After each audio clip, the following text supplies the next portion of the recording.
D'accord. Merci beaucoup. Merci d'être venu m'écouter. Donc voilà, effectivement, je vais vous parler des champs magnétiques dans l'univers. Alors ça n'a peut-être pas l'air comme ça, mais c'est en fait un sujet très vaste qui concerne toute une gamme d'objets astrophysiques.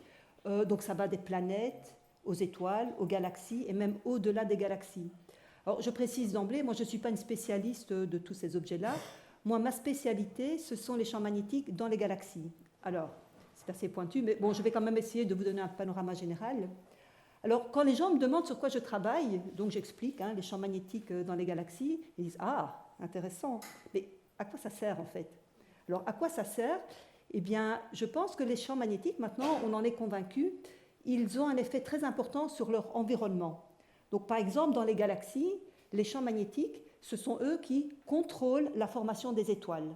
Et donc, s'il n'y avait pas de champs magnétiques, eh bien, les galaxies auraient un autre look, une autre évolution, et en fait, tout serait différent dans l'univers. Donc, si on veut comprendre l'univers, ça passe par là, il faut qu'on comprenne les champs magnétiques. Alors, le problème, c'est que les champs magnétiques, ils nous échappent en fait. Ce n'est pas quelque chose qu'on peut vraiment cerner. On ne peut pas les voir comme on voit la lumière, on ne peut pas les entendre comme le son, on ne peut pas les toucher, on ne peut pas les sentir. Donc, on a du mal à les appréhender.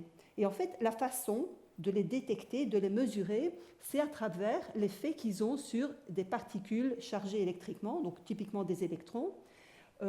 Typiquement, ils vont accélérer des électrons. Et ces électrons, à leur tour, vont émettre de la lumière ou modifier la lumière qui passe. Et c'est en observant et en mesurant cette lumière qu'on peut retrouver les propriétés du champ magnétique sous-jacent. Donc c'est comme ça que ça marche. Alors, voilà. Je vais commencer par une introduction peut-être un peu longue, mais je pense que c'est important que vous compreniez bien ce que c'est un champ magnétique avant que je rentre dans un aperçu observationnel où je vais vraiment vous dire à quoi ressemblent les champs magnétiques. Alors, c'est quoi le magnétisme? Alors, est-ce qu'il s'agit d'un fluide magnétique, voilà, quelque chose qui nous relie au cosmos, ou un genre d'énergie qu'on peut tenir entre les mains, ou alors ce que le magnétiseur fait circuler dans notre corps, ou bien peut-être ce qui est impliqué dans les relations amoureuses. Bon, tout ça, pourquoi pas, mais ce n'est pas de ça que je vais vous parler aujourd'hui. Moi, je vais vous parler du champ magnétique. Alors, c'est quoi un champ magnétique? Déjà, on sent un petit peu ce que ça peut être. Il y en a autour d'un aimant, il y en a autour de bobines de courant électrique, il y en a dans une dynamo de vélo, dans un moteur électrique, aussi autour des lignes à haute tension, dans les appareils IRM, trains en lévitation, les oiseaux migrateurs aussi, ils sentent le champ magnétique. Donc voilà, des champs magnétiques, en fait, il y en a un petit peu partout autour de nous, et malgré tout, on ne connaît pas bien, quoi. C'est quelque chose qu'on ne connaît pas bien. Alors, on commence par une définition. Un champ magnétique, qu'est-ce que c'est? D'abord, c'est un vecteur. Un vecteur, qu'est-ce que c'est? C'est une flèche qui a une certaine longueur et un certain sens. Donc, c'est un vecteur qui est défini en tout point de l'espace et qui nous décrit l'effet d'un courant électrique ou d'un aimant.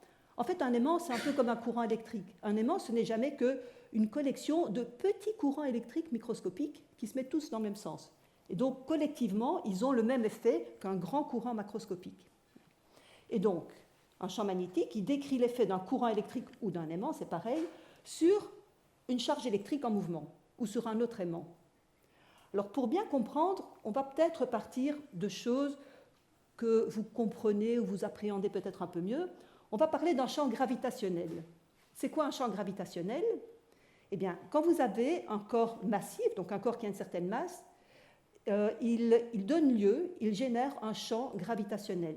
C'est-à-dire, il exerce une force gravitationnelle sur tout corps massif dans les environs. Par exemple, le Soleil qui se trouve au centre du système solaire, c'est un corps massif, et donc il donne lieu à un champ gravitationnel, et donc il exerce une force gravitationnelle sur les planètes. Et c'est ça qui fait que les planètes tournent autour du Soleil. S'il n'y avait pas de champ gravitationnel, les planètes, avec leur vitesse, elles fileraient. Elles quitteraient le système solaire. Mais comme il y a cette force gravitationnelle, c'est ça qui les fait tourner et qui les retient dans le système solaire. Après, vous avez un champ électrique. C'est un peu la même idée. On va dire que tout corps qui est chargé électriquement, il donne naissance à un champ électrique. C'est-à-dire qu'il exerce une force électrique sur toute particule chargée dans les environs. Et par exemple, maintenant, bon, on prend l'exemple d'un atome. Alors ça, c'est l'image classique de l'atome. Elle n'est pas, bon, en mécanique quantique, elle ne marche plus. Mais on va dire, le noyau qui se trouve au centre, il est chargé, il contient des protons et des neutrons. Les protons sont chargés positivement. Ils ont une charge électrique positive. Et donc, le noyau, il donne naissance à un champ électrique, c'est-à-dire qu'il exerce une force électrique sur les électrons qui tournent autour, qui sont autour. Les électrons, eux, ils sont chargés négativement. Donc, il y a cette force électrique entre le noyau, chargé positivement, et les électrons chargés négativement. Et de nouveau, c'est ça qui fait que les électrons, ils sont attirés par le proton et ils sont retenus dans l'atome et ils tournent autour. Alors, autant la force gravitationnelle, elle est toujours attractive, la force électrique, elle peut être attractive si vous avez deux charges opposées, une négative, une positive, mais elle peut aussi être répulsive. Par exemple, si vous avez deux charges positives, elles se repoussent, ou deux charges négatives, elles se repoussent. Alors maintenant, voyons un champ magnétique, un peu plus compliqué. Eh bien, quand vous avez un courant électrique, là, vous avez une bobine de courant électrique, là, vous avez des aimants, j'ai dit c'était un peu pareil, eh bien, ils donnent naissance à un champ magnétique, c'est-à-dire qu'ils exercent une force magnétique sur, par exemple, un autre aimant. Et c'est ça qui fait que deux aimants s'attirent ou se repoussent. Donc ça, c'est la définition du champ magnétique. J'espère que c'est clair. S'il y a un truc qui n'est pas clair, peut-être que vous n'hésitez pas à m'interrompre. Jusque-là, ça va? Alors, pour visualiser un champ magnétique, parce que c'est un peu abstrait quand même, on va utiliser le concept de ligne de champ. Donc, chaque champ magnétique, on peut le décrire par un réseau de lignes de champ magnétique. Et leur particularité, c'est qu'en n'importe quel point d'une ligne de champ, eh bien, le champ magnétique, il est parallèle, il est tangent, on dit, à cette ligne de champ. Donc quand je vois cette ligne de champ, je sais que là, eh bien, le champ magnétique, il est comme ça. Là, il est comme ça, et ainsi de suite. Donc les lignes de champ magnétique nous donnent la direction du champ magnétique. Et puis il y a autre chose, c'est que l'espacement, l'écart entre les lignes de champ nous donne l'intensité du champ magnétique. Donc si vous avez des régions où les lignes de champ sont très serrées, ben, elles sont denses, et donc le champ magnétique, il est intense. Là, les lignes de champ sont un peu plus écartées, ça veut dire que le champ magnétique, il est un peu moins dense ou moins intense. Donc, c'est une façon de visualiser un champ magnétique. Que je vous donne la formule du champ magnétique ou le réseau de lignes de champ magnétique, je vous donne en fait la même information. Alors, pour visualiser ça, c'est peut-être un truc, enfin moi j'ai fait ça quand j'étais à l'école, quand j'étais jeune, on a fait le jeu d'un aimant, vous avez un aimant ici, ah oui, non, c'est pas ça que je devais faire, j'étais sûre. Voilà. Vous avez un aimant là au centre, et si vous jetez de la limaille de fer dessus, la limaille va prendre d'office la forme des lignes de champ. En fait, la limaille de fer, ce n'est que des minuscules petits aimants qui vont venir s'orienter suivant les lignes de champ magnétique. Et vous voyez, hein, toute cette limaille, elle vous donne la forme des lignes de champ. Alors, de la même façon, voilà, ça c'est la Terre. On va y venir dans une minute. La Terre, c'est comme si elle contenait un gros aimant à l'intérieur. Et donc, elle a son propre champ magnétique qui est représenté par ces lignes de champ. Eh bien, si vous aviez plein de petites boussoles et que vous les mettiez là, tout autour de la Terre, toutes les petites boussoles viendraient s'aligner comme ça le long des lignes de champ magnétique. Alors nous, on n'est pas dans l'espace, on reste à la surface de la Terre, mais donc la boussole, elle va nous donner la direction du champ magnétique et elle pointe vers le nord. Voilà, donc ça c'est la façon de visualiser un champ magnétique. Alors, deux concepts encore à bien préciser. C'est quelque chose aussi, peut-être vous avez vu à l'école, les lignes de champ, elles ne pénètrent pas un conducteur électrique. Donc là, je vous montre, par exemple, à gauche, vous avez une boule. Voilà, vous avez une boule ici qui est purement isolante, du polystyrène, enfin je ne sais pas. Ben, cette boule, s'il y a un champ magnétique, alors là, le champ magnétique, il est représenté par les lignes de champ verticales, ben, cette boule, elle se déplace à travers le champ magnétique. Il se passe rien, elle ne le sent pas, elle ne sent pas le champ magnétique. Par contre, maintenant, si vous avez une boule qui est un bon conducteur électrique, une boule de fer par exemple, eh bien elle ne peut pas passer comme ça à travers les lignes de champ. Donc si je la fais entrer par le haut, par exemple, elle va écarter les lignes de champ pour pouvoir passer. De la même façon, on peut imaginer que si vous avez une boule conductrice qui possède son propre champ magnétique, donc le champ il passe à travers la boule, eh bien si la boule vous la déplacez, les lignes de champ ne peuvent pas entrer, mais elles ne peuvent pas non plus sortir. Donc le mouvement va entraîner les lignes de champ avec la boule. Et ça, je vous le montre ici. Là, j'ai pris un cas astrophysique. On va supposer qu'on est dans la galaxie. Alors la galaxie, c'est en fait une grosse galette d'étoiles, des milliards d'étoiles, qui ne sont pas plongées dans le vide, elles sont plongées dans un milieu qui est très diffus. C'est ce qu'on appelle le milieu interstellaire. Et ce milieu interstellaire, il contient un champ magnétique. Donc on va en parler. Donc si vous imaginez que vous avez 3 nuages interstellaires, c'est un peu comme les nuages dans l'atmosphère, là. Eh bien, ces nuages, si au départ ils sont sur les mêmes lignes de champ magnétique, s'il y en a un qui bouge, mettons il part vers le haut, il va entraîner avec lui les lignes de champ magnétique. Il va déformer le champ magnétique. Et de la même façon, si vous avez un nuage qui tourne sur lui-même, il va aussi enrouler les lignes de champ magnétique, il va les déformer. Donc ça vous décrit l'effet des mouvements du gaz cosmique sur le champ magnétique. Et à l'inverse, le champ magnétique, il exerce une force sur le gaz, sur le fluide cosmique. Typiquement, l'effet du champ magnétique, ça va essayer de rendre le champ magnétique le plus uniforme possible. Donc par exemple, si vous avez comme ici un champ magnétique qui est bien droit, il est vertical, mais mettons qu'il est plus intense là à gauche qu'à droite, eh bien, ça va donner naissance à un genre de force de pression magnétique qui va vouloir ramener les lignes de champ vers la droite pour réuniformiser le champ magnétique. C'est comme une pression de gaz, ça joue de la même façon.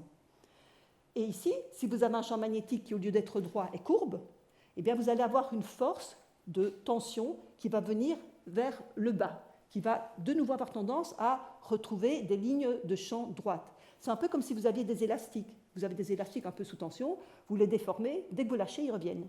Les lignes de champ, c'est pareil. Donc voilà, ça, c'était l'introduction. Je crois que c'est fini pour mon intro. Oui. Donc en gros, ce qu'on a vu, c'est la définition d'un champ magnétique, la façon de visualiser un champ magnétique à travers un réseau de lignes de champ, et puis l'effet de la matière sur le champ magnétique. Le champ, on dit qu'il est gelé dans la matière, il est entraîné par les mouvements de la matière, et puis l'effet du champ magnétique sur la matière. Est-ce que vous avez des questions, des trucs qui ne sont pas clairs? Non. Bon, maintenant, on rentre dans le vif du sujet, et on va parler maintenant des champs magnétiques qu'on trouve un peu partout dans l'univers. Alors,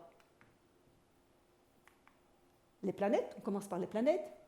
Bon, la première planète sur laquelle on a découvert un champ magnétique, c'est évidemment notre planète, c'est la Terre. Alors là, la découverte s'est faite en 1600, c'est un certain monsieur Gilbert qui est parvenu à donner une explication au phénomène de boussole. Alors la boussole, c'est quelque chose qui était connu depuis très longtemps. Les Chinois, avant Jésus-Christ, connaissaient déjà la boussole. Et en fait, donc, ils avaient compris que certains matériaux qui contiennent de la magnétite, ils ne savaient pas à l'époque, mais enfin certains matériaux, ils avaient remarqué, s'alignent spontanément dans une direction donnée. Et ils utilisaient cette boussole en technique divinatoire, pour orienter leur tombe et leur palais, aussi pour s'orienter. Et puis, vers l'an 1000, ils ont commencé à explorer les mers. Et là, ils se sont dit, c'est quand même un outil très précieux, ça nous permet de trouver notre direction. Et à la même période, ils se sont rendus compte que toutes les boussoles, en fait, elles pointaient dans la même direction vers le nord. Donc cette propriété d'alignement nord-sud, c'est vers l'an 1000 que les Chinois l'ont découverte. Alors à l'époque, les gens ne savaient pas très bien pourquoi la boussole ou l'aiguille de la boussole s'aligne dans une direction donnée. Donc il y a des gens qui pensaient qu'il y avait un gros îlot magnétique au pôle Nord et que c'était ça qui attirait l'aiguille de la boussole. Il y en a d'autres qui pensaient que c'était l'étoile polaire qui, d'une certaine façon, attirait l'aiguille des boussoles. Et puis c'est ce monsieur Gilbert qui, en 1600, a dit, mais en fait, ce qui se passe vraiment, c'est que la Terre est un gigantesque aimant, comme ici. C'est comme si vous aviez un énorme aimant à l'intérieur de la Terre. Et donc cet aimant a son propre champ magnétique. Et donc la Terre a son propre champ magnétique. Et c'est ce champ magnétique qui aligne l'aiguille des boussoles. Alors le truc, c'est qu'un peu après, on s'est rendu compte que les pôles, donc là vous avez les pôles. Alors ils vont s'inverser les pôles. Pourquoi ils sont comme ça? On va en venir une minute. Ils sont inversés, mais c'est fait exprès. Parce qu'ils s'inversent aussi au cours du temps. Alors un coup c'est le nord qui est au nord, un coup c'est le sud qui est au nord, mais on va y venir tout de suite. Donc d'abord on s'est rendu compte avant les inversions qu'il y avait une petite dérive des pôles, une très légère dérive de quelques kilomètres par an, plutôt vers l'ouest. Alors ça on s'en est rendu compte, d'abord c'est un certain Gellibrand au XVIIe siècle. Lui ce qu'il a fait, il habitait à Londres, il a pris sa boussole et il a regardé dans quelle direction l'aiguille pointait. Et puis il a comparé avec des mesures antérieures et il s'est dit, ah ben oui, ça a bougé, c'est plus tout à fait la même direction. Ça, c'est un premier indice. Et puis alors après, il y a un monsieur qui s'appelait, j'ai oublié, James Ross, je crois. En 1831, il a été voir sur place. Il a été au pôle Nord et il a essayé de trouver le pôle Nord, enfin le pôle magnétique. Donc c'est l'endroit où toutes les lignes de champ rentrent verticalement dans la Terre. Donc il l'a repéré, il l'a bien noté. Et puis, 70 ans après, il y a une équipe d'explorateurs qui est repartie là. Ils ont essayé de mesurer, de trouver la position exacte du pôle magnétique. Et ils se sont rendus compte que ce n'était pas au même endroit, c'était à peu près à 50 km plus loin. Donc là, on a compris que les pôles magnétiques, ils ne restent pas au même endroit, ils dérivent. Donc ça, c'est déjà un peu gênant, mais le truc plus fort, c'est qu'on s'est rendu compte alors qu'il y avait des inversions du champ magnétique. Donc, des inversions, le pôle nord passe au sud et le pôle sud passe au nord. Voilà. Et il se fait que maintenant, par hasard, on est dans une époque où le pôle nord est au sud. Mais avant l'inversion précédente, c'était le contraire. Alors, ces inversions, elles ont lieu de manière un petit peu erratique, après, mettons, quelques dizaines de milliers d'années, jusqu'à quelques millions d'années, ça dépend. La période moyenne entre deux inversions, c'est de l'ordre de 200 000 à 250 000 ans. Et la dernière inversion, elle a eu lieu il y a très longtemps, 780 000 ans. Donc on attend la suivante. Bon. Voilà. Alors, vous voyez que cette idée de dérive des pôles magnétiques, et surtout cette idée d'inversion des pôles magnétiques, c'est assez incompatible avec l'idée d'un gros aimant. Oui, il y a une question ? Comment les gens ils ont su qu'il y avait les inversions. Oui, oui, merci pour la question. En fait, c'est en étudiant des planchers océaniques.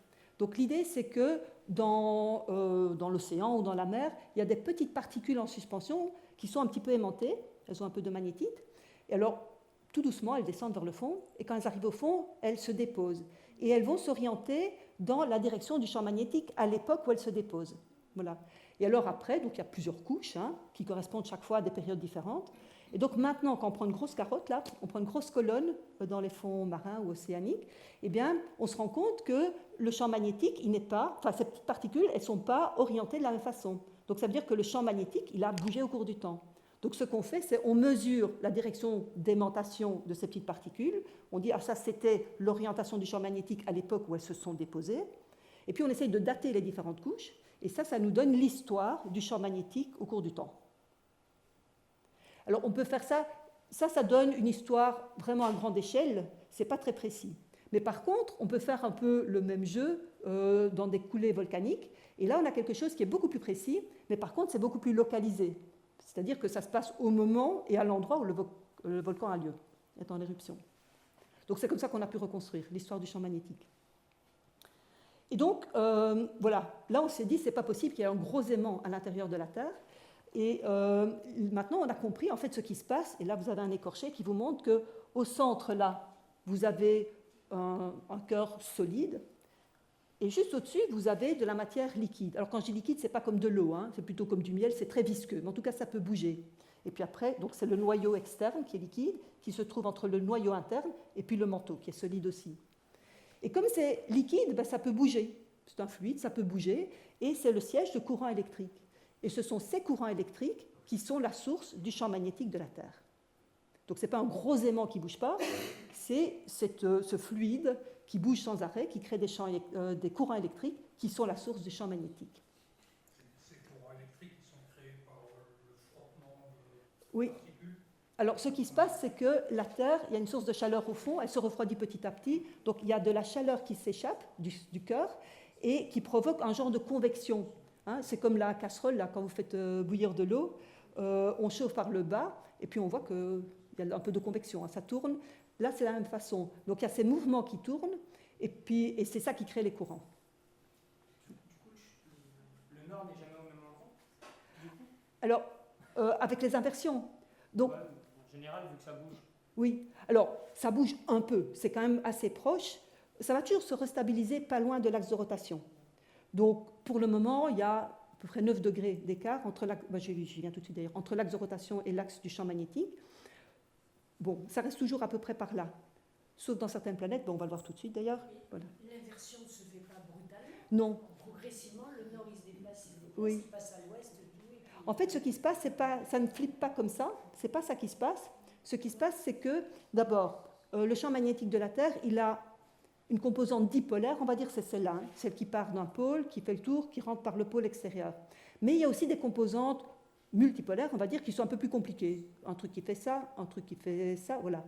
Alors, au moment d'une inversion, la composante dipolaire, qui est la plus importante, elle disparaît. Ça diminue, ça diminue, ça diminue. À un moment, on ne la voit plus, et puis elle repart par l'autre côté. Donc, ce n'est pas l'axe qui bascule, c'est plutôt que ça diminue. Et une inversion se fait sur plusieurs centaines d'années, voire 2000 ans peut-être. Donc, je veux dire, ce ne sera pas demain, on ne va pas le voir d'un coup. Et quand une inversion se prépare, des fois, on sent que l'axe, il a envie de bouger un peu, il veut basculer, mais des fois, c'est juste une excursion, ça part, puis pouf, ça revient. Il y en a eu plein. Et puis, des fois, ça part, et puis ça diminue, et ça repart dans l'autre sens. Il y a d'autres questions, tant qu'on est sur le champ magnétique de la Terre? Bon, on va continuer alors. Alors, voilà justement les propriétés du champ magnétique de la Terre comme on les connaît maintenant. Donc je dis approximativement dipolaire, ça veut dire que ça part d'un pôle. Le pôle Nord, ça par définition, c'est une convention. On a décidé que le pôle d'où partent les lignes de champ magnétique, on va l'appeler le pôle Nord. Et c'est pas de bol, mais c'est juste au sud. Bon, on aurait pu faire l'autre convention, mais c'est comme ça. Ça fait le tour de la Terre et ça rentre dans la Terre à l'autre pôle qu'on appelle le pôle sud. Alors l'axe justement du dipôle, l'axe magnétique, il est incliné d'à peu près 9 degrés par rapport à l'axe de rotation. Et donc le nord est au sud. Et alors pour l'intensité du champ magnétique, ça ne va pas vous dire grand-chose, mais typiquement, là, à l'équateur, c'est 0,3 Gauss. Un Gauss, alors je ne sais pas s'il y a des ingénieurs ici, un Gauss, c'est un 10 millième de Tesla. Bon, quand j'ai fait mes études d'ingénieur où on parlait en Tesla, maintenant je parle en Gauss. Voilà. Mais juste pour vous donner une idée, une petite barre aimantée sur un frigo, c'est un champ magnétique d'à peu près 100 Gauss. Voilà. Et ça, c'est même pas un Gauss, c'est une fraction de Gauss. Donc c'est un champ qui est très faible, mais il est là. Nous, on n'est pas trop sensibles, mais enfin, comme je disais, les oiseaux migrateurs, ils le sentent. Ils sont très sensibles à ça.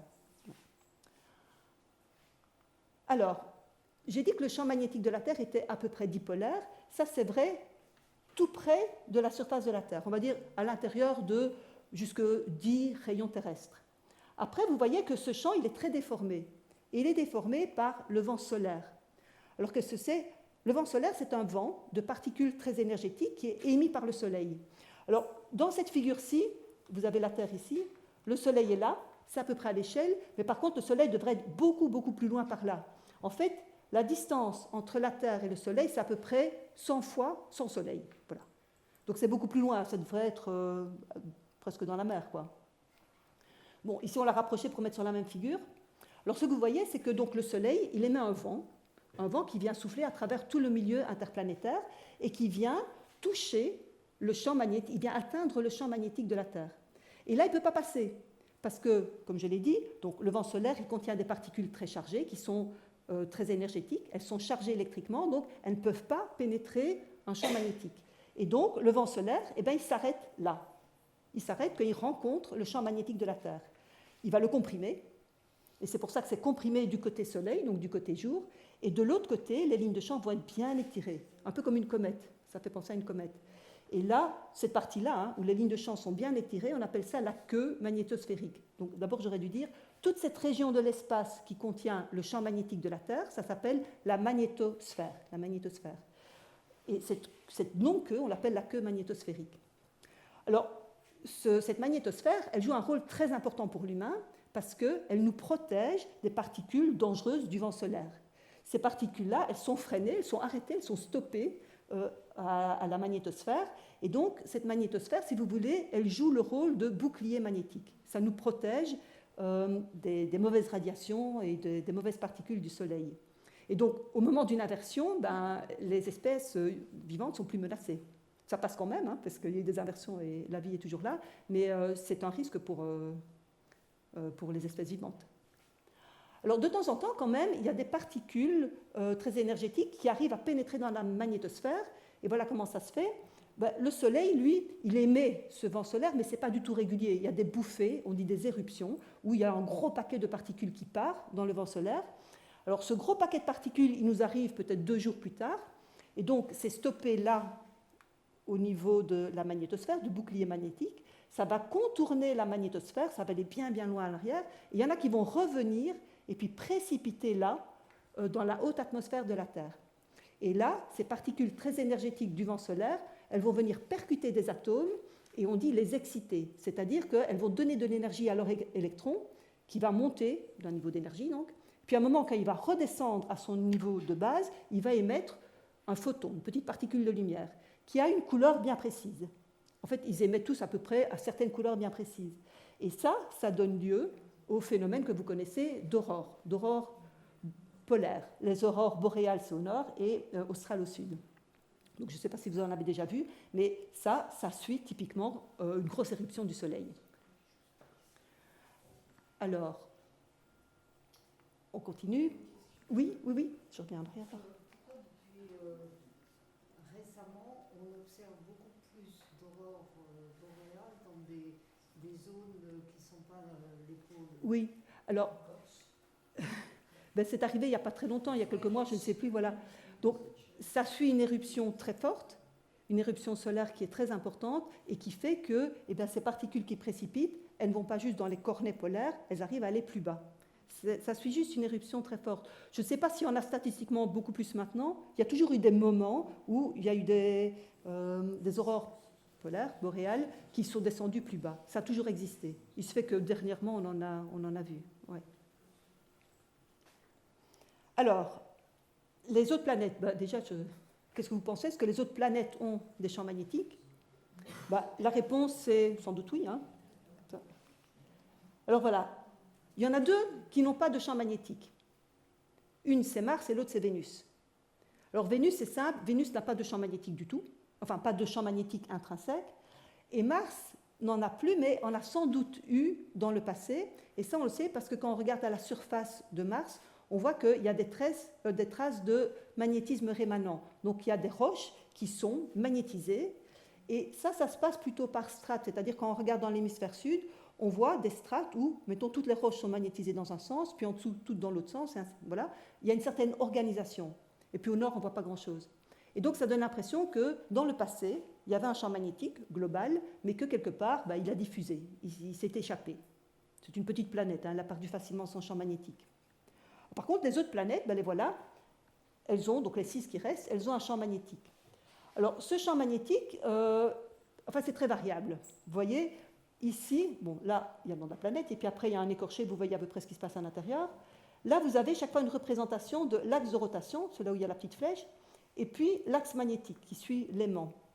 Alors, vous voyez que, ça répond à votre question, en fait, souvent, l'axe magnétique est à peu près aligné avec l'axe de rotation. Pas tout à fait, mais comme ça bouge, il y a juste une planète très bizarre, c'est Uranus.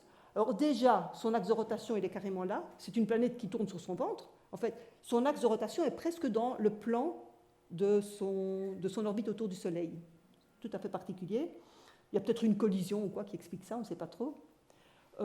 Neptune, c'est pas mal aussi, un grand angle. Voilà. Mais sinon, en gros, l'axe magnétique est à peu près aligné avec l'axe de rotation. Alors sinon, voilà les intensités des champs magnétiques. La Terre, on l'a vu, 0,3 Gauss. Mercure a un tout petit champ magnétique, vraiment très faible. C'est la planète la plus petite, petit champ magnétique, ça n'a pas beaucoup d'importance. Par contre, Jupiter, qui est la planète la plus grosse, elle est plus que 10 fois plus grosse que la Terre, elle a un champ magnétique qui est lui aussi plus que 10 fois plus intense que celui de la Terre. Et donc, tout mis ensemble, Jupiter, c'est comme un aimant qui est 20 000 fois plus intense, plus puissant que l'aimant qui correspond au champ magnétique de la Terre. C'est vraiment une planète qui a un champ magnétique très fort. Et les autres planètes, il n'y a pas grand-chose à dire, hein, c'est des intensités raisonnables. Alors, comme c'est toutes les planètes qui ont un champ magnétique, elles ont aussi une magnétosphère. Et là, je vous montre juste la magnétosphère de Jupiter, ici. Ça, c'est la taille du Soleil. Voilà, la taille du Soleil ici. Et vous voyez que la magnétosphère de Jupiter, elle est immense.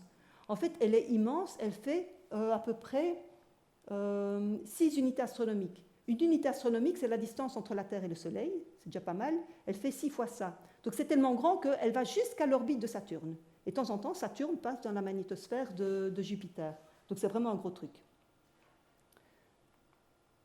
Voilà, ici c'est juste un petit tableau récapitulatif, vous ne devez pas le lire évidemment, c'est pour montrer toute la variété qui existe dans les propriétés des champs magnétiques des planètes. Voilà, s'il y a des questions sur les planètes, sinon je passe aux étoiles. Voilà, des choses. Oui, oui. Lorsqu'on envoie une sonde pour une planète très lointaine, on utilise le champ magnétique pour la faire rebondir, pour la faire préparer. Ce n'est pas le champ magnétique qu'on utilise, c'est l'assistance gravitationnelle. Alors peut-être je peux l'expliquer, mais là j'ai besoin de mes deux mains. Si vous avez, mettons, une planète ici et vous voulez envoyer un satellite ou quelque chose dans l'espace, mettons, vous l'envoyez dans cette direction-là. Là, il va être attiré par la planète, donc aller plus vite. Mais au moment où il va repartir, il va reperdre ce qu'il a gagné. Donc, ça n'aide pas. Par contre, si la planète elle-même bouge dans une direction, mettons par là, c'est un peu comme s'il y avait un miroir qui bougeait. Et bien dans ce cas-là, le satellite arrive, il tourne, mais comme la planète bouge par là, il lui donne un peu d'élan. Et là, le satellite va gagner une impulsion par là, quoi. C'est un peu comme quand on joue au tennis, quoi, hein. Quand on reste comme ça avec la raquette, pouf, ça n'a pas grand-chose. Mais quand on donne une impulsion vers la balle, elle part plus vite. Là, c'est pareil, on donne une impulsion vers le satellite. D'accord. Donc c'est le champ gravitationnel. Oui, tout à fait. Et ce n'est pas le champ magnétique. Oui, oui. Alors, monsieur, vous avez... Oui, c'est autre chose, c'est Saturne, les anneaux de Saturne. Oui. Est-ce qu'ils sont sous l'action du champ magnétique ou c'est autre chose? Non, non, ils sentent le champ magnétique. Le Saturne a un champ magnétique donc qui prend toute la magnétosphère et les anneaux sont inclus dedans. Donc les anneaux, ils sentent le champ magnétique. Ce sont des particules qui sont, alors on dit ionisées. Donc ionisées, vous avez un atome au départ auquel on a arraché un ou plusieurs électrons et après ça devient un ion. Et donc il est chargé électriquement et donc il sent l'effet du champ magnétique. Donc les anneaux de Saturne, et de Jupiter aussi, hein, Jupiter c'est moins évident mais a des anneaux aussi, sont vraiment plongés dans le champ magnétique et sentent l'effet du champ magnétique. S'il vous plaît, est-ce à dire que dans le système solaire, Jupiter a une force d'attraction très importante sur Saturne et sur la Terre, par exemple? C'est-à-dire qu'à la longue, est-ce que ça peut absorber, disons? Oui, alors l'effet gravitationnel, c'est le Soleil qui est au centre, qui a l'effet dominant de loin. Il est 300 fois plus massif que Jupiter. Donc c'est vraiment le Soleil qui gouverne tout ça. Mais c'est vrai que toutes les planètes, malgré tout, elles ont un petit effet gravitationnel les unes sur les autres. Donc pour le moment, ça s'est à peu près stabilisé comme ça, mais c'est instable. Donc c'est possible qu'à un moment, il y ait une planète qui parte ou bien que ce soit chamboulé à un moment donné. Mais pour le moment, depuis un certain temps, c'est stable comme ça. Mais donc Jupiter a un effet gravitationnel, certainement sur Saturne, et surtout sur ses lunes. Jupiter a plusieurs lunes, Io, Europe, Ganymède, Callisto, etc., qui tournent, qui sont vraiment de la même façon que les planètes tournent autour du Soleil, les lunes de Jupiter tournent autour de Jupiter. Et là, c'est la force gravitationnelle de Jupiter qui le fait. Et le champ magnétique de Jupiter n'a pas un effet très important sur les autres planètes, par contre. C'est la gravité qui domine, ici, largement. Je dis que c'est important les champs magnétiques, mais à cette échelle-là, honnêtement, c'est la gravité qui gagne. Bon, on passe aux étoiles alors? Mais alors vous m'arrêtez parce que je me rends compte qu'il y a encore des choses à dire. Bon. Voilà. La première étoile sur laquelle on a trouvé un champ magnétique, évidemment, c'est notre étoile, c'est le Soleil. Alors là, la découverte s'est faite à travers des taches solaires. Donc les taches solaires, ce sont des taches sombres, enfin relativement sombres, qui se trouvent à la surface du Soleil. Donc vous en voyez ici. Alors typiquement, ces taches, elles ont une taille entre 2 et 10 fois la taille de la Terre. Donc la Terre là-dedans, c'est 1/100 de la taille du Soleil, et les taches solaires, c'est plus grand que la Terre. Voilà. Alors, ces taches solaires, elles étaient connues depuis l'Antiquité. En fait, nos ancêtres, enfin les anciens Grecs, les Chinois, ils observaient déjà le Soleil à l'œil nu, en y mettant un bon filtre évidemment, et ils avaient déjà remarqué qu'il y avait des taches solaires. Et ces taches solaires ont été redécouvertes au début du XVIIe siècle, à l'époque des premiers télescopes, enfin des lunettes, par Galilée et d'autres personnes. Et là, ceux qui ont observé les taches solaires, ils se sont rendus compte, en fait, elles transitaient devant la surface du Soleil. Donc là, ils se sont dit, elles sont attachées au Soleil, ça veut dire que le Soleil tourne. C'est comme ça qu'on a pu savoir que le Soleil tourne. Alors, une fois qu'on a découvert ces taches solaires, les gens ont commencé à les répertorier, bien noter, le nombre de taches solaires en fonction du temps. Et donc, au XIXe siècle, il y a un certain monsieur, Schwab, qui a il a compilé toutes les données et s'est rendu compte que le nombre de taches solaires variait au cours du temps. Donc d'abord, il n'y en a pas beaucoup, puis ça monte de plus en plus, puis de moins en moins, puis de plus en plus, voilà. Donc il y a un cycle du nombre de taches solaires. Et ce cycle, il a une durée d'à peu près 11 ans. Alors, où sont les champs magnétiques? On y arrive. Au début du XXe, il y a un astronome américain, George Hale, qui a essayé de mesurer le champ magnétique dans une tache solaire. Et donc pour ça, il a utilisé l'effet Zeeman. Alors, je sais pas, je vous explique, c'est un peu compliqué, mais j'essaye. Et si vous ne comprenez pas, ce n'est pas très grave, ce n'est pas le plus important. Donc pour l'expliquer, je vais revenir à quelque chose de... C'est assez basique, mais je suis obligée de passer par un certain nombre d'étapes pour vous l'expliquer. Donc imaginez que vous avez une étoile ici. Alors l'étoile, vous avez l'impression qu'elle émet une lumière blanche. Mais en fait, cette lumière, c'est plein de couleurs différentes qui sont, tout ensemble, donnent l'impression que c'est une lumière blanche. Mais cette lumière, vous pouvez la décomposer en ces différentes couleurs. Alors chaque couleur correspond à une longueur d'onde bien précise ou une fréquence bien précise. Donc vous pouvez prendre la lumière de cette étoile, vous la faites passer à travers un prisme, et donc comme ça, vous la décomposez en ces différentes couleurs. Et donc vous obtenez un petit arc-en-ciel, et on appelle ça un spectre. Voilà. Dans ce spectre, vous allez trouver certaines raies sombres. Donc ce sont des couleurs qui ont été émises, mais qui ont été absorbées quelque part sur la ligne de visée. Donc soit dans l'atmosphère de l'étoile, ou bien comme représenté ici, il y a un nuage qui se trouve entre l'étoile et l'observateur. Dans ce nuage, il y a certains atomes, certaines molécules qui absorbent la lumière à certaines longueurs d'onde, donc certaines couleurs bien précises. Et c'est ça qui fait qu'on a des raies sombres, des couleurs qui manquent. Donc ça, c'est la première idée. Maintenant, si vous mettez... Voilà, imaginez que tout ça, ce nuage, par exemple, se trouve dans un champ magnétique. Et bien, dans ce cas-là, au lieu d'avoir une seule raie, vous allez en avoir 2 ou 3. Elle va se démultiplier. Et l'intérêt, c'est que vous pouvez mesurer. Si vous mesurez l'écart entre les différentes sous-raies, ça vous donne directement l'intensité du champ magnétique dans la région où la raie a été produite. Donc, c'est une façon directe de mesurer l'intensité d'un champ magnétique. En plus, ces sous-raies, on va dire, elles ont une certaine polarité. Alors, la lumière, qu'est-ce que c'est? En fait, la lumière, c'est juste une onde électromagnétique. Donc, c'est un champ électrique qui vibre dans une direction et un champ magnétique qui vibre dans la direction opposée, ou transverse. Ou alors, on peut voir que c'est un champ électrique qui tourne dans un sens ou dans l'autre. Quand il tourne comme ça, on va dire que c'est polarisé à droite, et quand il tourne comme ça, c'est polarisé à gauche. Bon. Ici, les sous-raies, on peut mesurer leur polarité. On peut dire si ça tourne comme ça ou si ça tourne comme ça. Et ça nous donne directement une information sur la direction du champ magnétique, le sens du champ magnétique. Ça nous dit si le champ magnétique vient vers nous ou s'éloigne de nous. Donc voilà, ça c'est l'effet Zeeman des raies spectrales qui sont démultipliées. On mesure l'écart entre les sous-raies, ça nous donne l'intensité du champ magnétique. On mesure leur polarisation, leur polarité, si ça va comme ça ou comme ça, voilà. Et ça nous donne la direction du champ magnétique. Est-ce qu'il vient vers nous ou est-ce qu'il s'éloigne? Et donc, George Hale connaissait ça. Je reviens en arrière, donc là. Et lui, il a mesuré cet effet Zeeman dans des taches solaires. Et il a trouvé que le champ magnétique dans une tache solaire, c'est de l'ordre de, alors, à peu près 3 kG, donc 3000 Gauss. La Terre, rappelez-vous, c'est à peu près un Gauss, même pas une fraction de Gauss. Là, on est à 3000, c'est beaucoup plus important. Et puis après, il a essayé de mesurer l'effet Zeeman, un effet Zeeman global sur tout le Soleil. Donc pas juste sur une tache, mais sur l'ensemble de la surface du Soleil. Et là, il a trouvé une intensité d'à peu près 50 Gauss. Et là, il s'est complètement trompé. Cette mesure a été fausse. En fait, c'est plutôt 1 ou 2 Gauss. C'est beaucoup plus faible.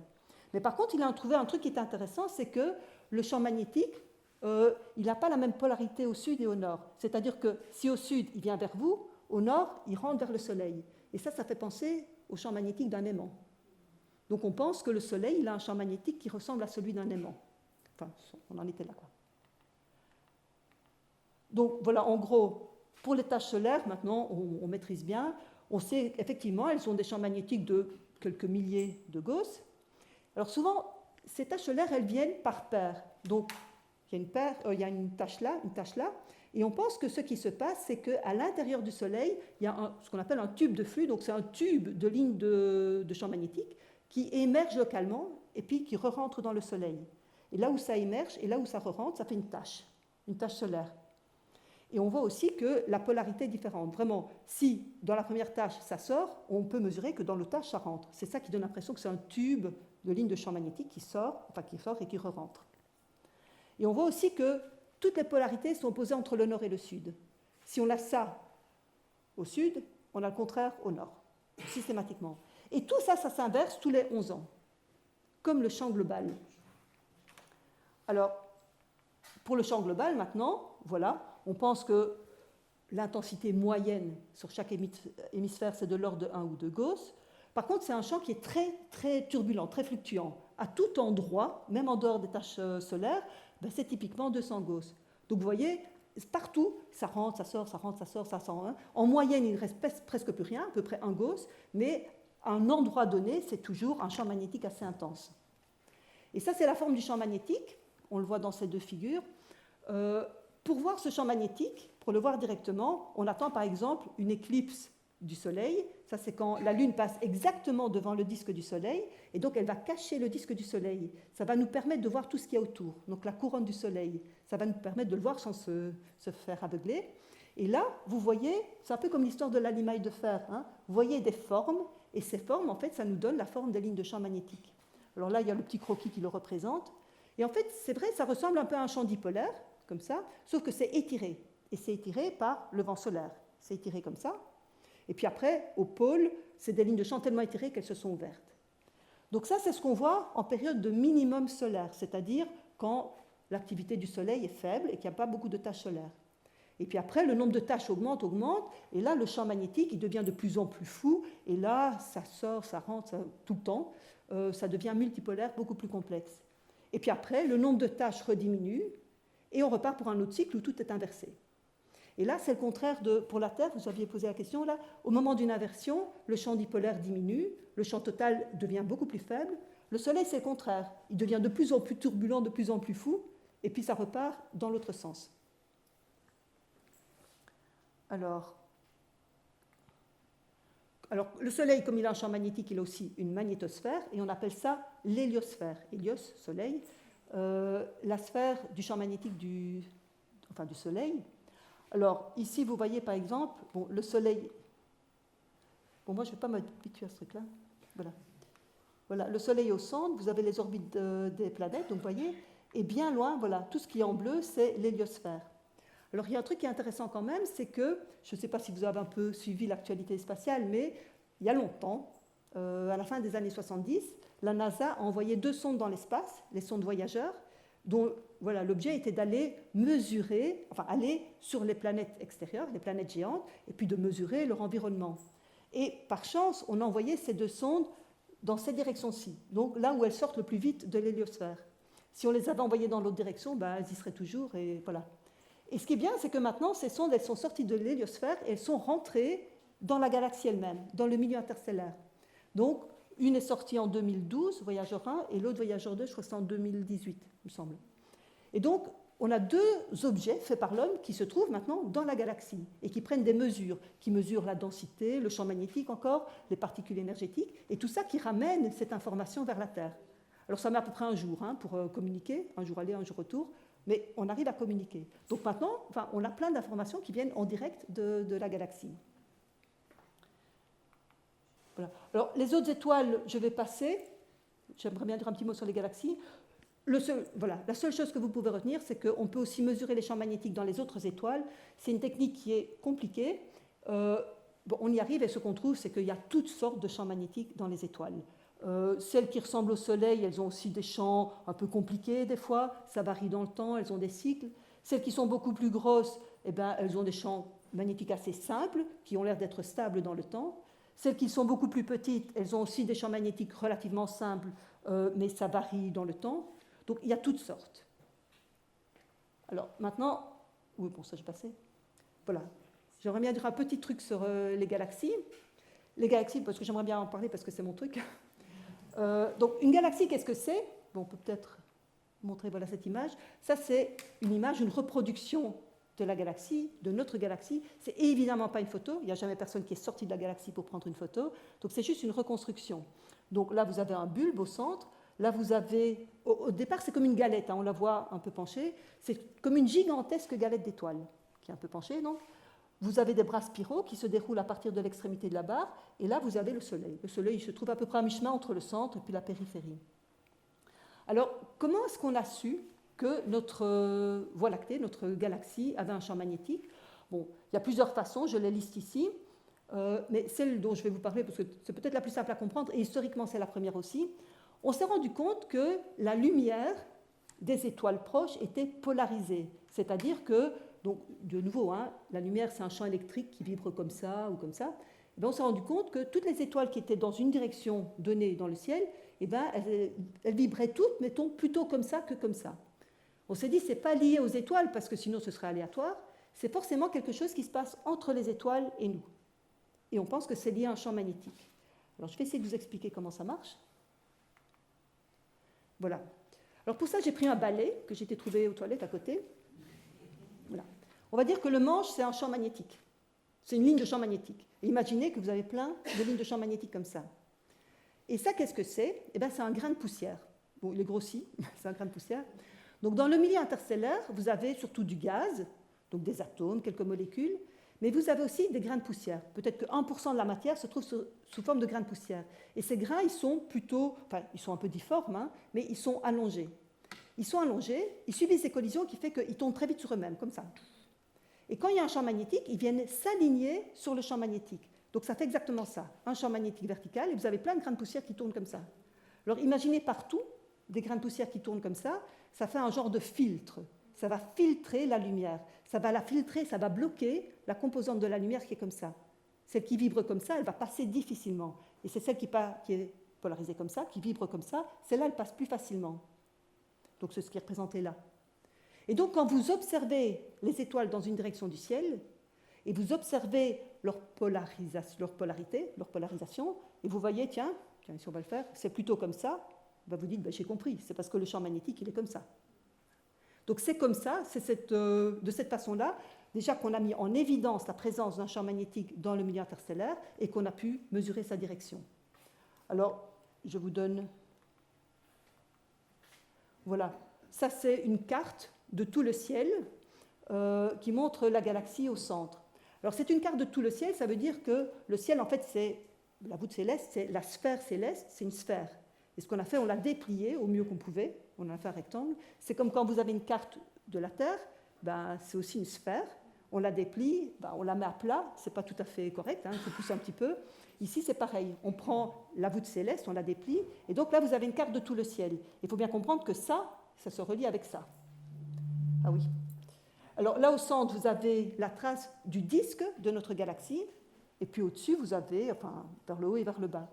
Et tous ces petits traits que vous voyez, ça vous donne la direction de polarisation des étoiles. Et donc, ça vous donne aussi la direction du champ magnétique. Donc, c'est comme si on avait jeté de la limaille de fer géante là, sur la galaxie, et donc, ça nous donne la forme du champ magnétique. Et ce qu'on voit, c'est que dans le disque lui-même, c'est plat, c'est dans le plan. Et puis au-dessus, vous avez des structures. Et ces structures, elles correspondent à des structures gazeuses. On sait par exemple que là, il y a une arche. Je reprends mon truc là. Là, par exemple, vous voyez, il y a comme une arche dans le champ magnétique, et il y a aussi une arche gazeuse. Donc, c'est de nouveau un exemple qui montre que le champ magnétique et la matière sont couplés, ils sont liés les uns aux autres. Alors, bon, ça je passe. Une autre façon très rapide de mesurer le champ magnétique, c'est en utilisant ce qu'on appelle le rayonnement synchrotron. En fait, ce qui se passe, c'est que quand vous avez, bon, dans le milieu interstellaire, il y a plein d'électrons très énergétiques, relativistes. Ils ont une vitesse qui est très proche de la vitesse de la lumière. Et là, s'ils rencontrent un champ magnétique, ils vont être accélérés par le champ magnétique, ils vont tourner autour des lignes de champ comme ça et émettre un rayonnement qu'on appelle le rayonnement synchrotron. Et ça, c'est un truc qu'on connaît bien. Et donc, dans le ciel, quand on peut mesurer ce rayonnement synchrotron, on sait qu'il y a un champ magnétique derrière. Et en plus, l'intensité du synchrotron nous donne l'intensité du champ magnétique. Donc, c'est aussi une façon de mesurer le champ magnétique dans notre galaxie. Alors, bon, je déclare de tout le ciel. Je vais juste, ça je passe. Voilà, juste vous dire que c'est une méthode qu'on utilise aussi pour aller sonder les galaxies extérieures. Bon, notre galaxie, ce n'est pas la seule, il y a des milliards de galaxies dans l'univers. L'avantage de regarder d'autres galaxies, c'est qu'on les voit de l'extérieur. Donc on a directement une vue d'ensemble. Notre galaxie, c'est compliqué. On est dedans, donc on voit des choses de manière un peu plus précise, mais on n'a pas cette vue d'ensemble. Donc c'est intéressant de regarder d'autres galaxies. Et donc là, je vous en montre une. M51, c'est la galaxie du tourbillon. Et là, je vous montre, ça c'est une image optique. Donc c'est ce qu'on voit avec nos yeux. Hein. Là, c'est une reconstruction dans les ondes radio qui nous montre le synchrotron. Et vous voyez que là où il y a plus de matière, il y a aussi plus d'émissions synchrotron. Et puis il y a des petits traits qu'on ne voit peut-être pas très bien, mais qui vous donnent la direction du champ magnétique. C'est toujours la limaille de fer, hein, si vous voulez, qui nous montre que ce champ magnétique, il suit les bras spiraux. Et puis là, c'est une image qui est prise avec la polarisation de la poussière et qui montre en fait le même résultat. Donc on voit que dans les galaxies qu'on voit de face, le champ magnétique, il suit les bras spiraux. les galaxies qu'on voit par la tranche, voilà, on a un disque qu'on voit comme ça par la tranche, ben voilà ce qu'on voit. Ici, c'est une image optique. Voilà. Et là, c'est l'image radio. Alors là, on ne la voit pas trop bien, mais il y a une image un peu plus récente que je vous montre ici. Et vous voyez que le champ magnétique, il fait un truc comme ça. Il a un X, voilà, des champs magnétiques en X. Voilà, c'est un nouveau truc. Et là, c'est nouveau la poussière. Donc, voilà. Oui? Pourquoi il y a des galaxies qui tournent vers la gauche et d'autres vers la droite? En fait, une galaxie, c'est arbitraire. Une galaxie, elle tourne dans un sens donné. Il se fait qu'un coup, on les voit de là, et on a l'impression qu'elles tournent comme ça. Un coup, on est de l'autre côté, voilà. Mais c'est tout à fait aléatoire. Elles tournent dans tous les sens. Il n'y a pas de gauche et de droite, en fait. Il n'y a pas de repère absolu. Parce que dans les sites de scientifiques, comment dire,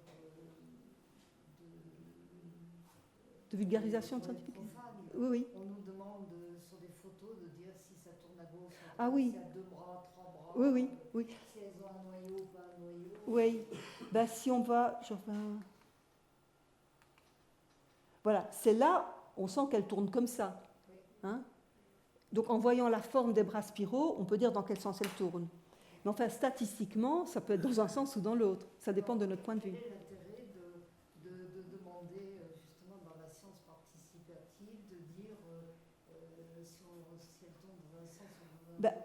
c'est pour voir si vous avez compris cette idée déjà que ça tourne et qu'en tournant, c'est un peu comme si ça s'enroulait. Elle ne tourne pas en bloc, c'est pas comme un DVD, hein, elle ne tourne pas en bloc. Le centre tourne plus vite, et puis plus on va vers l'extérieur, moins ça tourne vite, et donc ça s'enroule. C'est comme si vous aviez un truc qui s'enroulait. Donc c'est pour vous faire comprendre un peu la physique de la rotation derrière. Oui. Mais que ce soit par là ou par là, c'est la même physique. Oui, Une galaxie, elle tourne sur elle-même, mais elle se déplace aussi dans l'espace. oui, tout à fait. Oui. Ben, les galaxies, on les trouve dans des groupes de galaxies ou des amas de galaxies. Alors, de nouveau, si elles ne bougeaient pas, elles tomberaient les unes sur les autres. Et donc, elles tournent toutes autour du centre de l'amas. Et c'est ça qui fait qu'elles restent à distance. Là. Et par exemple, la galaxie d'Andromède, M31, je veux dire, c'est la galaxie spirale la plus proche de nous. Elle est à peu près à 2 millions d'années-lumière. Eh bien, elle vient vers nous à une vitesse, je crois que c'est du 120 km par seconde. Enfin, elle fonce vers nous. Et normalement, elle va rentrer en collision avec nous, avec notre galaxie, dans 4 milliards d'années. Donc nous, on n'est pas du tout inquiets. Mais... Alors peut-être qu'elle va vraiment venir sur nous, peut-être qu'elle va nous éviter. Donc soit ce sera une collision frontale ou alors une collision plutôt rasante. Mais donc elle bouge, ça bouge, et puis celle-là, elle vient vers nous. Oui. Et les amas de galaxies entre eux, c'est pareil. Oui. Alors, il y a aussi la notion que l'univers est en expansion. Donc toute la trame de l'univers est en expansion. Et donc, si les galaxies, les amas ne bougeaient pas par rapport à l'univers, eh ben, ils bougeraient quand même les uns par rapport aux autres, juste du fait de l'expansion de l'univers. Et là-dessus vient se superposer les mouvements propres des galaxies et des amas. Donc, en fait, tout bouge. Dans un amas, les galaxies bougent les unes par rapport aux autres. Les amas, ils bougent aussi les uns par rapport aux autres. Et nous, on se trouve dans un super amas qu'on appelle l'Aniakea. Ça veut dire grand horizon céleste. Enfin, voilà. C'est un peu comme le bassin versant. Voilà. Quand vous regardez à la surface de la Terre, il y a un genre de bassin versant et toutes les rivières coulent, enfin, à l'intérieur du bassin versant, elles vont toutes s'écouler vers le centre, le fond de ce bassin versant. Eh bien, le superamas, c'est un peu pareil, c'est un volume dans l'espace où toutes les galaxies ont envie de se diriger vers le centre du potentiel quoi, de ce superamas. Voilà. Donc tout ça, ça bouge.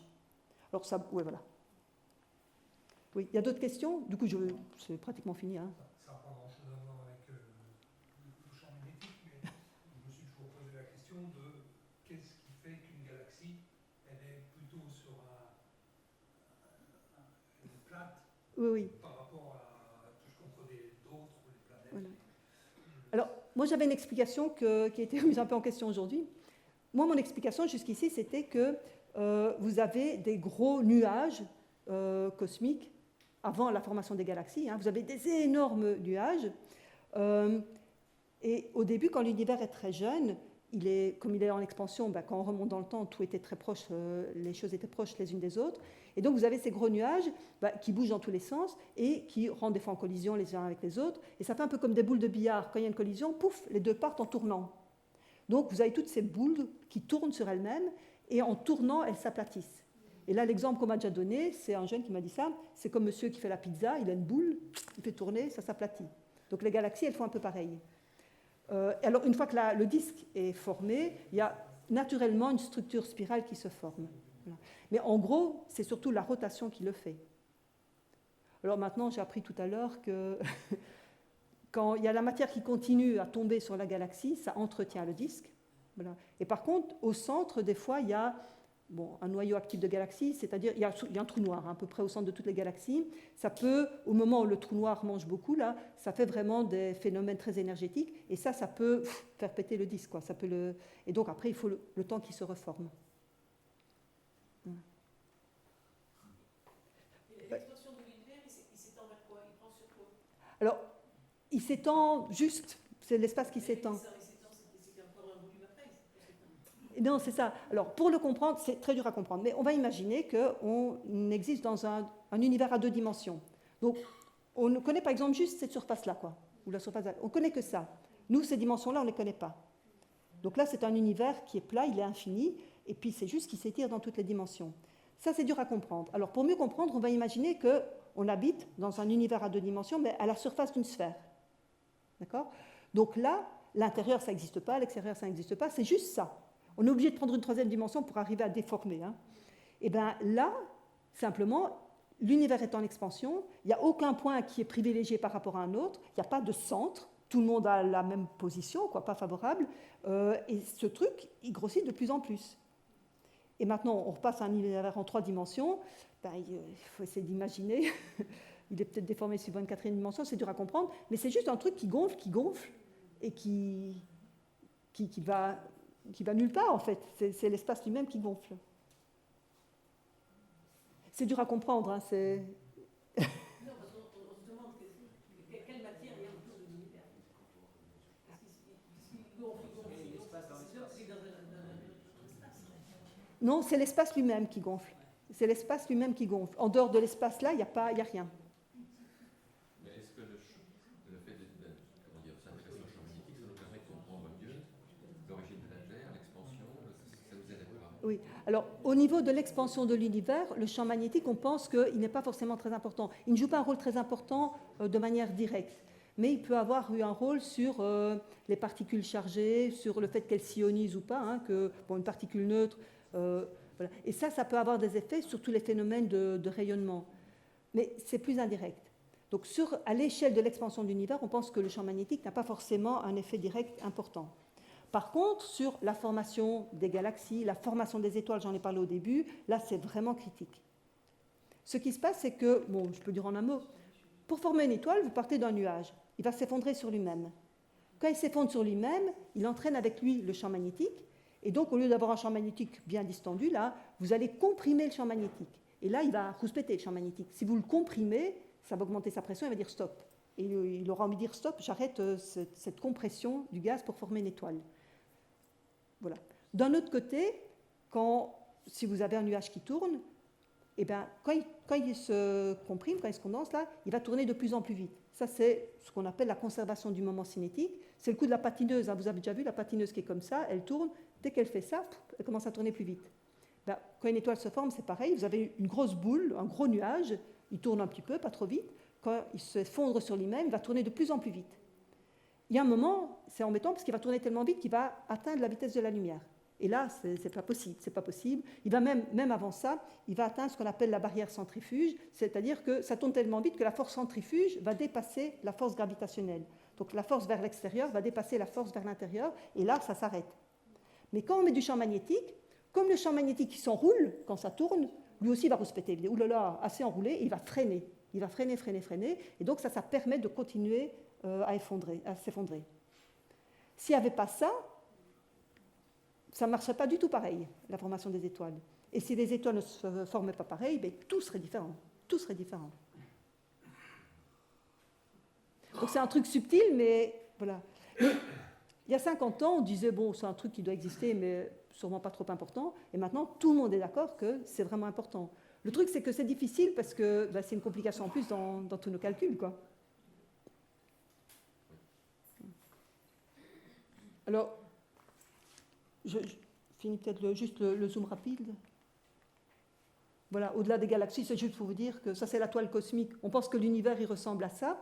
Donc, ça, c'est à très, très grande échelle. Hein. typiquement, alors peut-être que, voilà, là vous avez des vides. Bon, j'ai de nouveau posé sur le mauvais bouton. Enfin bon, peu importe. C'est vraiment à très très grande échelle. Vous avez comme des filaments, et dans ces filaments, vous avez des amas de galaxies. Là, au nœud, vous avez des gros amas de galaxies. Bon, voilà. Et bien, pour le moment, on est arrivé à détecter des champs magnétiques dans les filaments, dans les nœuds, là où il y a les amas. Et même là-dedans, dans les vides, on pense de manière indirecte avoir aussi détecté des champs magnétiques. Donc juste pour dire ça, on a l'impression que des champs magnétiques, il y en a vraiment partout, même jusqu'aux plus grandes échelles et les régions où il y a vraiment très très peu de matière. Donc voilà, je vais en rester là, parce que je pense que c'est déjà pas mal.